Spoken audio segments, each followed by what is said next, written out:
শিক্ষা প্রতিষ্ঠানের উপর অযাচিত হস্তক্ষেপের প্রতিবাদে জামালপুরের বকশীগঞ্জ উপজেলা নির্বাহী অফিসার মাসুদ রানার অপসারণের দাবিতে বিক্ষোভ মিছিল, মানববন্ধন ও প্রতিবাদ সমাবেশ করেছে স্থানীয় ব্রাইট স্কুলের শিক্ষার্থীরা।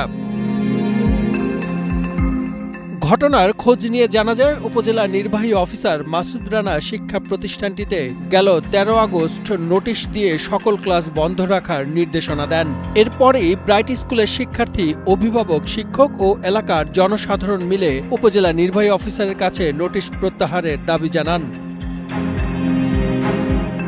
তবে উপজেলা নির্বাহী অফিসার নোটিশ প্রত্যাহার না করায় তাকে অপসারণের দাবি জানিয়ে গেল রোববার কর্মসূচি পালন করা হয়। এ সময় সমাবেশে বক্তব্য রাখেন অভিভাবক, স্কুল কর্তৃপক্ষ ও শিক্ষার্থী সহ এলাকাবাসী।